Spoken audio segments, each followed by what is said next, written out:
Hello बच्चों, आज की इस वीडियो में हम करने वाले हैं most important and most expected case study के क्वेश्चन। बच्चों, आपके अपकमिंग एग्जाम में जो 3 केस स्टडी यानी 12 नंबर के जो क्वेश्चन आने वाले हैं, आप इन सभी क्वेश्चन को अच्छे से कर लीजिए, आप एकदम 12 नंबर लेकर आ जाएंगे। तो चलिए देखिए, मैंने इसमें सबसे पहला क्वेश्चन लिया जो काफी इंपॉर्टेंट है, कई बार रिपीट हुआ। पिछले साल जो बोर्ड में जो क्वेश्चन आया था, ये क्वेश्चन आया था, पर थोड़ा नंबर वगैरह चेंज था, जेम्स की जगह कुछ और लिखा हुआ था, होटल का टाइप का एक क्वेश्चन आया था, बट प्रोसेस उसमें यही था बच्चों। क्या था कि James process 50% of form, Sophia 20% and Oliver process 30% of form. James has an error rate, यानी जेम्स का एरर का रेट दे रखा है, सोफिया के एरर का रेट दे रखा है, ओलिवर के एरर का रेट दे रखा है। और इसमें आपसे पहला पार्ट पूछा गया था बच्चों, find the probability that Sophia process the form and committed an error.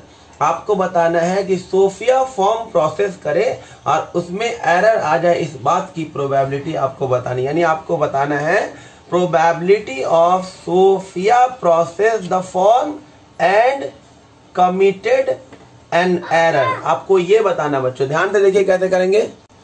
तो देखिए बच्चों कैसे करेंगे, आपको करना क्या, इस क्वेश्चन में E1 लेना है form process by James, E2 लेना है form process by Sophia, E3 लेना है फॉर्म प्रोसेस बाय ओलिवर। ये ले लिया। और A को लेना आपको getting an error in processing the form.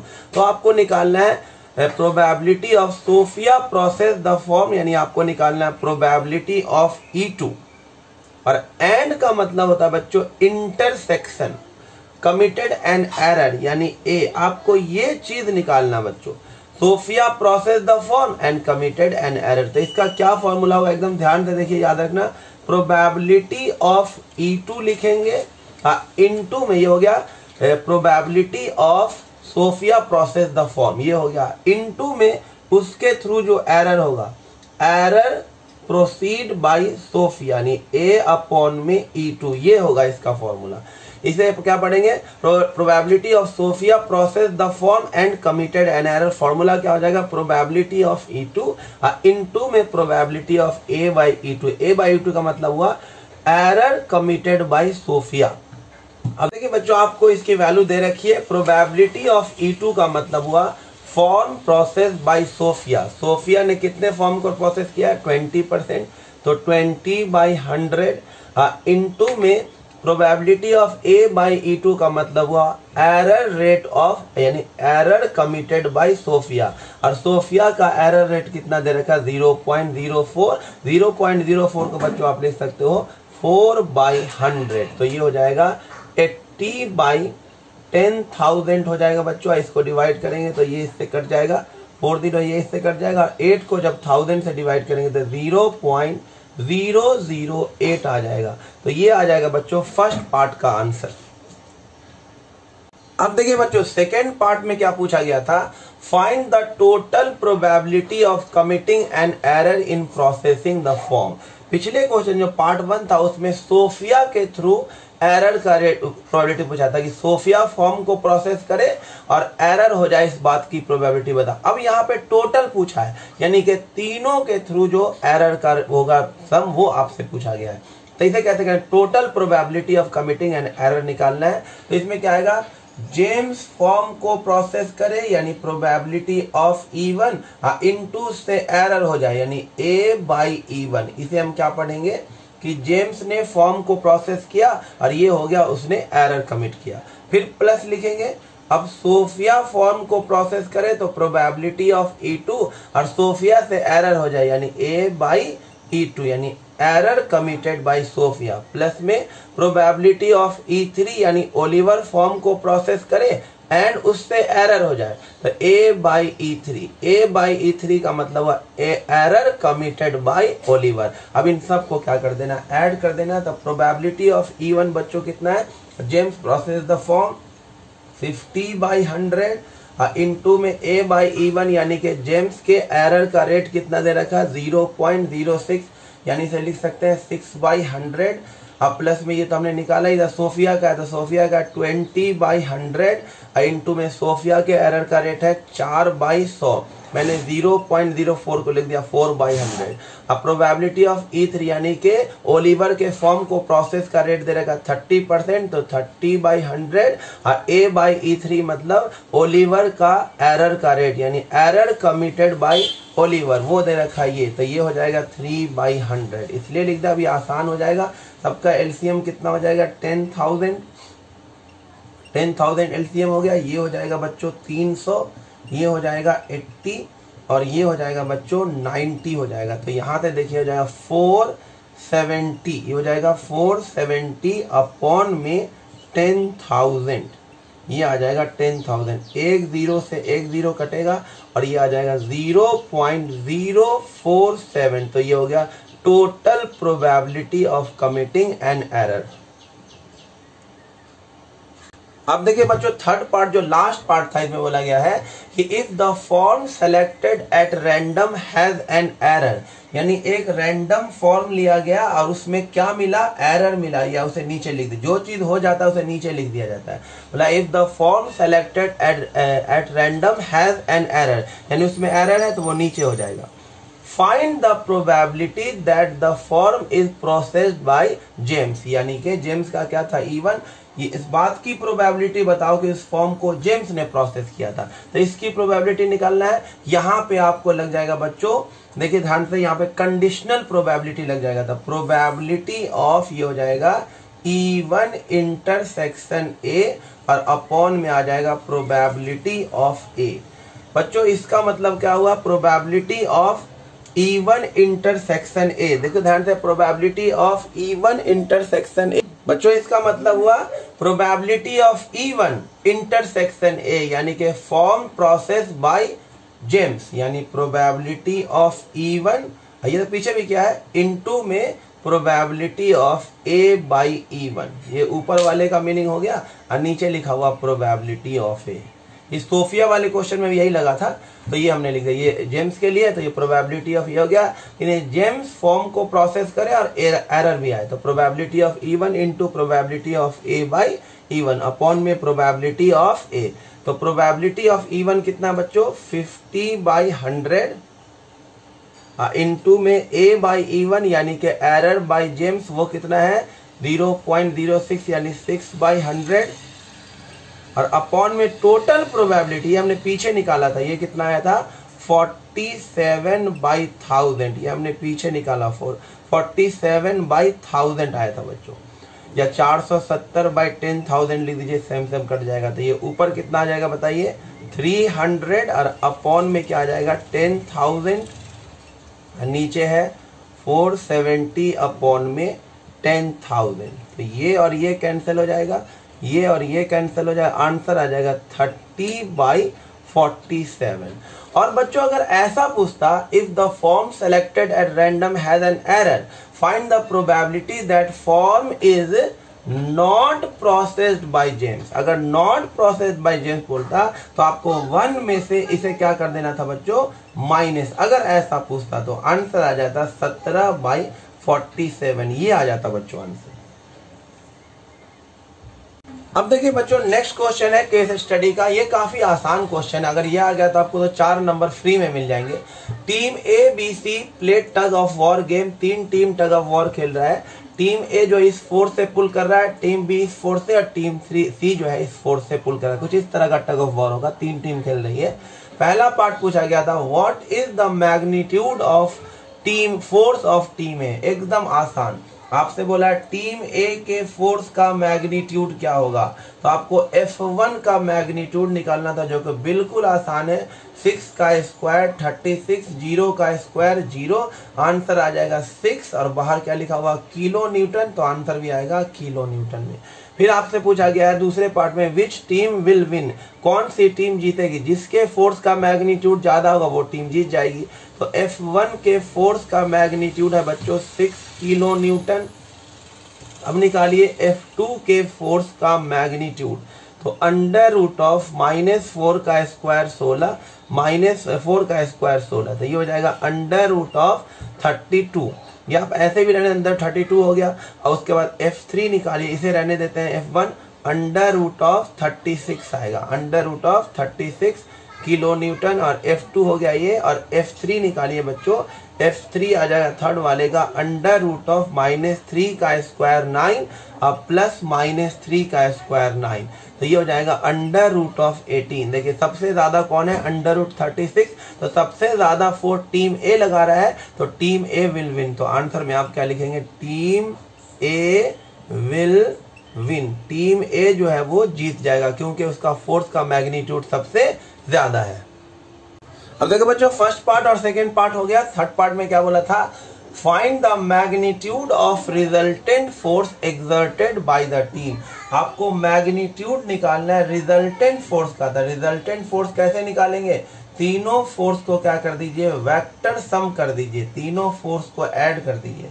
तो आई वाले में आई ऐड करेंगे, तो ये 6i और ये है -4i, तो ये हो जाएगा 2i, और इधर है -3i, तो 2i -3i, ये हो जाएगा माइनस का i कैप, ये हो गया। और उसके बाद जे वाले में जे को ऐड कीजिए, इधर 0 और ये 4 है और ये -3 है, तो प्लस का जे कैप बचेगा। ये आ गया टोटल फोर्स इतना किलो न्यूटन, और इसका हमें मैग्नीट्यूड निकालना है, तो इसका मैग्नीट्यूड हो जाएगा अंडर रूट ऑफ -1 का स्क्वायर 1, और यहाँ पे 1 है, 1 का स्क्वायर 1, आंसर आ जाएगा अंडर रूट 2 किलो न्यूटन। ये होगा रिजल्टेंट फोर्स का मैग्नीट्यूड। ये थर्ड पार्ट भी हो गया बच्चों। अब देखिए बच्चों चौथा पार्ट अच्छा है, in what direction is the ring gated pull, किस डायरेक्शन में जो रिंग है वो पुल करेगा, यानी आपको रिजल्टेंट जो फोर्स आया उसका डायरेक्शन निकालना है। तो रिजल्टेंट फोर्स था -i cap plus J cap, तो इसका डायरेक्शन रेशियो क्या होगा बच्चों, -1,1, ये होता है डायरेक्शन रेशियो। और डायरेक्शन कोसाइन क्या होगा, -1 और अपॉन में अंडर रूट ऑफ इन दोनों के स्क्वायर का सम यानी 2, और ये हो जाएगा 1/√2। और ये वाला होता है बच्चों कॉस अल्फा, और ये वाला होता है कॉस बीटा, यानी रिजल्टेंट फोर्स का x के साथ एंगल, रिजल्टेंट फोर्स का y के साथ एंगल। तो y के साथ निकालना आसान है, तो cos बीटा निकाल लीजिए, cos बीटा है 1/√2, तो साफ साफ दिख रहा है बीटा कितना हो जाएगा 45 डिग्री। तो आप बोल सकते हैं कि जो रिजल्टेंट फोर्स है y एक्सिस के साथ एंगल कितना बना रहा है 45 डिग्री। तो आप लिखना F vector makes angle 45 degree with कौन सा एक्सिस, बीटा है तो y एक्सिस, आपको ये लिख देना, ये आंसर आ गया। अब देखिए बच्चों थर्ड आपके पास है केस स्टडी का क्वेश्चन, काफी प्यारा क्वेश्चन बोला गया, relation between height of plant y with respect to exposure to the sunlight is given by this, y is equal to 4x minus x square by 2, और x क्या यहाँ पे number of days expose in sunlight, ये दे रखा।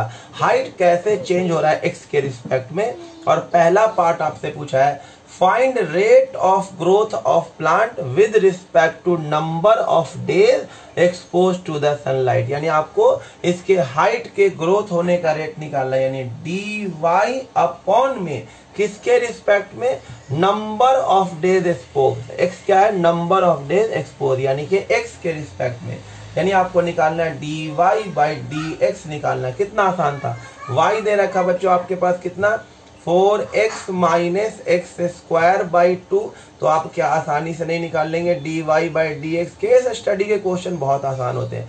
इसका derivative हो जाएगा 4, इसका डेरिवेटिव 2x/2, 2 से 2 कट जाएगा, तो dy/dx हो गया बच्चों 4 माइनस x। यही क्या है, rate of growth of plant with respect to x, यानी number of days expose to the sunlight. पहले पार्ट का आंसर हो गया बच्चों। देखिए बच्चों सेकेंड पार्ट क्या पूछा था, does the rate of growth of plant. देखो बच्चों ये हमने निकाला dy/dx को ही क्या बोला जाता है भाई, rate of growth of plant, जो निकला हमारा 4 माइनस एक्स, तो यही है rate of growth of plant, इसका हमने नाम रख दिया r, यानी rate of growth of plant क्या हो गया बच्चों r, यानी जो dy/dx हमने निकाला है यही है rate of growth of plant, यानी इसका नाम रख दिया r। आपसे पूछा है does the rate of growth of plant are increasing और decreasing in first 3 days. The rate of growth of plant क्या बेटा ये है, तो ये है rate of growth of plant, इसे हमने R से डिनोट कर दिया। और आपसे पूछा जा रहा है ये रेट जो है फर्स्ट 3 डेज में इंक्रीज होगा या डिक्रीज होगा, तो उसके लिए बच्चों आपको क्या करना होता है, इसे डिफरेंशिएट करना होगा अगेन। तो ये निकालेंगे dr बाई dx, तो इसका डेरिवेटिव हो जाएगा बच्चों 4 का डेरिवेटिव ये कितना था, 4 का डेरिवेटिव हो जाएगा 0 और 1 का डेरिवेटिव हो जाएगा -1, यानी ये आ गया -1। और जब डेरिवेटिव नेगेटिव आता है, rate of growth of plant का जो डेरिवेटिव आ गया वो क्या हो गया, मतलब r को जब हमने डिफरेंशिएट किया वो नेगेटिव आ रहा है, इसका मतलब r जो है वो डिक्रीजिंग होगा। देखो बच्चों क्योंकि dr बाई dx नेगेटिव आया तो आप लिख देंगे hence rate of growth of plant decreases in first 3 days. बच्चों ये हो गया सेकेंड पार्ट। और देखिए बच्चों थर्ड पार्ट तो एकदम आसान पूछा है। थर्ड पार्ट क्या पूछा, height of plant after 2 days. तो हाइट यही था ना, height of plant is given by, तो यही हाइट था। तो हाइट किसके इक्वल है, 4x minus x square by 2। और हाइट आपको निकालना है 2 दिन के बाद। यहाँ पे x क्या है, नंबर ऑफ डेज, यानी आपको क्या करना है, y की वैल्यू निकालना है at x is equal to 2। तो y की वैल्यू बच्चों कितनी हो जाएगी, 4 2 जा 8 माइनस 2 का स्क्वायर 4 बाई 2 कितना हो जाएगा 2, यानी जो आंसर आ जाएगा वो 6 सेंटीमीटर आ जाएगा। यानी 2 दिन के बाद प्लांट की जो हाइट होगी वो 6 सेंटीमीटर होगी बच्चों। अब देखो बच्चों फोर्थ केस स्टडी का क्वेश्चन है इनफाइनाइट स्टार क्वेश्चन, काफी इंपॉर्टेंट, आने के पूरे चांस है। इसमें क्या बोला बच्चों, एकदम ध्यान दो, केस स्टडी का क्वेश्चन इतना आसान होता है कि 10th के बच्चे भी इसे कर देंगे। The tank should have a square base, एक टैंक है जिसका स्क्वायर बेस है, यानी आपको जो टैंक बनाना है ना उसका बेस जो होगा वो स्क्वायर होगा, यानी ये चीज और ये चीज सेम होगा। और वो दे भी रखा है, उसे x ले लेना था, इसको भी x ले लीजिए, इसको भी x ले लीजिए। तो बोला tank should have a square base of capacity 250 metre cube, ये वॉल्यूम दे रखा है। मीटर क्यूब किसकी यूनिट होती है, वॉल्यूम। और उसके बाद बोला यानी वॉल्यूम हो गया, स्क्वायर बेस है तो ये x, ये भी x, और हाइट क्या हो गया h। तो इसका जो वॉल्यूम हो जाएगा बच्चों, इसका वॉल्यूम हो जाएगा, क्यूबॉइड का वॉल्यूम क्या होता है LBH, तो ये हो जाएगा x स्क्वायर h। इसकी वैल्यू आपको क्या दे रखी है 250, यानी कि आपको x स्क्वायर h की वैल्यू दे रखी है बच्चों 250, ये आपको गिवन है, ये हो गया। उसके बाद पढ़िए क्या बोला है, the cost of land is 5000 पर मीटर स्क्वायर। जो लैंड का कॉस्ट है, ये लैंड है, उसका कॉस्ट कैसे है 5000 रुपए पर metre square. And cost of digging जो है वो इंक्रीज हो रहा है with the depth. And for total tank को डिग करने का जो कॉस्ट दे रखा वो दे रखा 4000 h स्क्वायर लिखा हुआ है। And for the whole tank it is 4000 h square. जहाँ पे h क्या है देखिए डेप्थ ऑफ टैंक, मैंने ले लिया h को डेप्थ ऑफ टैंक, और x क्या है साइड ऑफ स्क्वायर बेस, ये ले लिया। तो इसका जो वॉल्यूम हो जाएगा LBH यानी x स्क्वायर h, ये दे रखा है 250 के इक्वल। और पहला पार्ट आपसे पूछा गया था find total cost C of digging the tank in terms of x, यानी टोटल कॉस्ट आपको निकालना था। देखो इस टैंक को डिग करने के लिए जो कॉस्ट लगेगा, सबसे पहले तो लैंड का कॉस्ट लगेगा, कॉस्ट ऑफ लैंड, अब प्लस में cost of digging the tank, 2 cost लगेगा। तो लैंड खरीदना होगा, फिर उसको डिग करने का कॉस्ट लगेगा।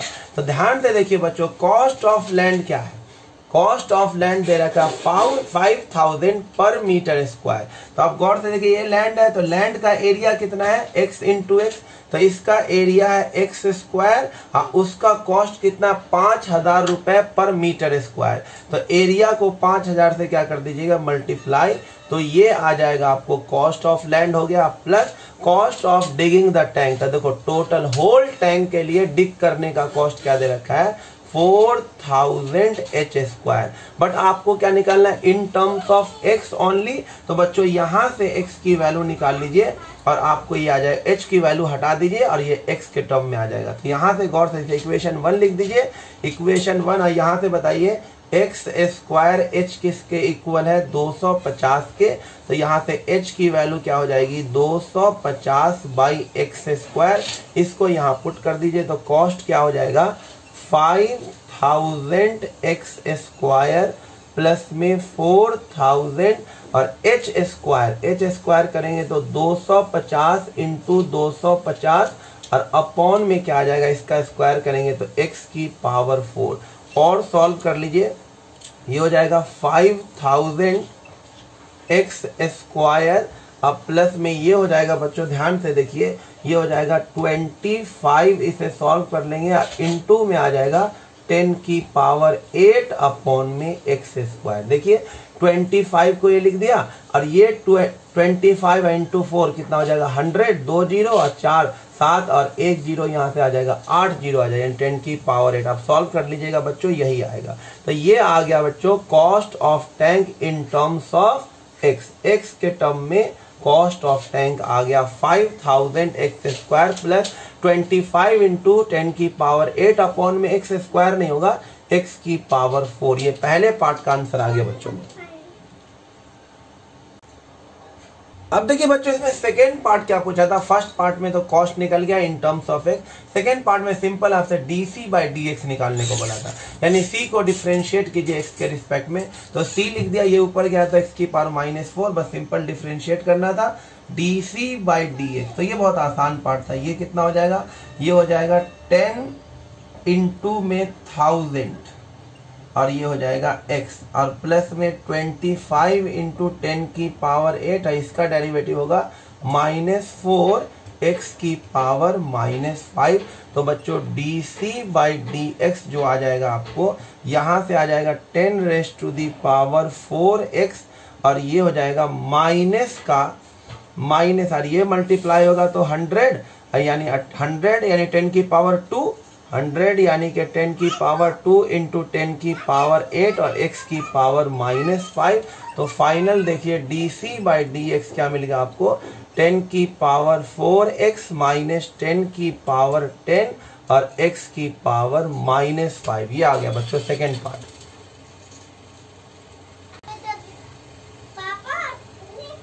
देखिए बच्चों, लास्ट पार्ट क्या था, for minimum cost find value of x। तो बच्चों याद रखना, फॉर मिनिमम कॉस्ट ये जो dc बाई dx निकला उसको 0 के इक्वल करना होगा आपको। तो कर दीजिए, बहुत ये भी सिंपल था। 10 की power 4x minus 10 raise to the power 10, इसे लिख देता हूँ अपॉन में x की पावर 5 इज इक्वल टू 0। तो ये हो जाएगा 10 raise to the power 4x और ये हो जाएगा 10 raise to the power 10 upon x की पावर 5। ये इधर जाएगा तो x की पावर 6, ये इसके नीचे आएगा तो 10 की पावर 10 अपॉन 10 की पावर 4 क्या बचेगा, 10 की पावर 6 बचेगा, यानी x की पावर 6 इज इक्वल टू 10 की पावर 6। तो ध्यान से देखिए 6 से 6 कट जाएगा और x की वैल्यू आ जाएगी बच्चों 10। तो आंसर आएगा थर्ड पार्ट का x is equal to 10 metre, यानी कि बेस का जो लेंथ होना चाहिए वो 10 मीटर होना चाहिए मिनिमम कॉस्ट के लिए। देखिए बच्चों, नेक्स्ट केस स्टडी का क्वेश्चन है, ये आपको लीनियर प्रोग्रामिंग प्रॉब्लम से दे रखा है। ये भी एकदम हलवा के कैटेगरी में आएगा, एकदम इजी, देखने में एकदम डरावना लगेगा लेकिन सारे क्वेश्चन एकदम इजी। ये आपको feasible, the feasible solution of LPP is shown below, ये दिया रहेगा आपको सब कुछ और ऑब्जेक्टिव फंक्शन इज दिस। और आपको सबसे पहला क्वेश्चन पूछा गया, देखिए कितना आसान, फाइंड वैल्यू ऑफ n-1 का स्क्वायर। आपको n-1 का होल स्क्वायर इसकी वैल्यू बतानी है, where n is the number of corner point. ये तीसरी क्लास का बच्चा भी गिन लेगा कॉर्नर पॉइंट का नंबर, 1 2 3 4 5 6, यानी n की वैल्यू क्या हो गई 6, तो 6 डाल दीजिए यहाँ पे, n की जगह 6, 6 माइनस 1 का स्क्वायर कितना हो जाएगा 5 का स्क्वायर, तो ये हो जाएगा 25। तो यहाँ पे नंबर ऑफ कॉर्नर पॉइंट जो n की वैल्यू है बच्चों वो 6 है। ये पहले पार्ट का आंसर हो गया 25। दूसरा क्या बोला है, फाइंड z की वैल्यू एट 6,1/2 प्लस z की वैल्यू एट 0,2, इसका सम। कितना आसान, ये z दे रखा है तो z दे रखा है तो x की जगह पे 6 डालो, तो ये हो जाएगा 15 इंटू में 6 और माइनस y की जगह 1/2 तो 4 इंटू 1/2, इसका काम खत्म। अब प्लस z की वैल्यू 0,2 पे, यानी x की जगह 0, 15 इंटू 0 और -4 और y की जगह 2, तो बच्चों क्या आ जाएगा आंसर, ये कट के हो जाएगा 2, ये 90 माइनस का 2 अब प्लस ये तो 0 हो जाएगा और ये हो जाएगा बच्चों माइनस का 8, तो 90 माइनस 10, तो दूसरे पार्ट का आंसर आ जाएगा बच्चों 80। देखिए बच्चों तीसरा पॉइंट जो पूछा गया वो तीसरा क्वेश्चन वो भी एकदम बच्चों वाला, फाइंड कोऑर्डिनेट ऑफ डी। इस डी का कोऑर्डिनेट निकालना बच्चों। तो देखिए ध्यान से, इस डी का कोऑर्डिनेट निकालने के लिए आपको इस लाइन को क्या करना होगा, सॉल्व। इस लाइन का इक्वेशन दे रखा 2x minus y is equal to 4। इस लाइन का इक्वेशन दे रखा 3x plus 2y is equal to 13। इसे सॉल्व कीजिए, आपको d का कोऑर्डिनेट मिल जाएगा। तो इसको आप 2 से क्या कर दो, मल्टीप्लाई। 2 से मल्टीप्लाई करेंगे तो हो जाएगा 4x minus 2y is equal to 8। और नीचे क्या लिख दो, 3x plus 2y is equal to 13। Solve कीजिए, ये कैंसिल हो गया, ये हो गया 7x इज इक्वल टू 21। तो x की वैल्यू हो गई बच्चों 3 और x की वैल्यू यहाँ डाल दीजिए तो ये हो जाएगा 6 minus y is equal to 4। तो y की वैल्यू हो जाएगी 2। तो बच्चों d का कोऑर्डिनेट आ जाएगा 3,2। एकदम आसान। अब देखिए बच्चों इस क्वेश्चन का जो चौथा पॉइंट था, यानी चौथा पार्ट जो था एकदम आसान। क्या बोला गया, लास्ट पार्ट था ये, find maximum value of z। तो z की मैक्सिमम वैल्यू निकालना है। z की वैल्यू थी बच्चों 15x माइनस 4y। और आपको कॉर्नर पॉइंट, 6 कॉर्नर पॉइंट है, सभी को लिख दीजिए। एक है 0,0, ये है 5,0, ये है 6/1/2, ये है 4,1 और ये है 3,2 और लास्ट पॉइंट है 0,2। ये 6 के 6 पॉइंट पे आपको क्या करना है, z की वैल्यू निकालना है। तो पहले पॉइंट पे z की वैल्यू आ जाएगी बच्चों 0 आ जाएगी। पहले पॉइंट पे z की वैल्यू आ जाएगी बच्चों 0। दूसरे पॉइंट पे x की जगह आप क्या डालिए 5, तो आ जाएगा कितना 75 और y की जगह तो 0 हो जाएगा। फिर यहाँ पे डालिए x की जगह पे 6 तो 90 और माइनस का ये 2 यहाँ पे आ जाएगा 88 आ जाएगा बच्चों। तीसरे में x की जगह 2 डालिए तो ये 60 माइनस 4 ये हो जाएगा 56, ये हो जाएगा 56। और अगले पॉइंट पे जब डालेंगे 3 और 2 तो बच्चों ये आ जाएगा 37 और लास्ट जब डालेंगे तो ये आ जाएगा बच्चों -8। तो गौर से देखिए मैक्सिमम वैल्यू क्या है 88। तो z मैक्सिमम हो गया बच्चों 88 एट कौन सा पॉइंट, एट ये वाला पॉइंट 6,1/2। तो इस तरह से ये एलपीपी का लास्ट क्वेश्चन भी कंप्लीट हुआ।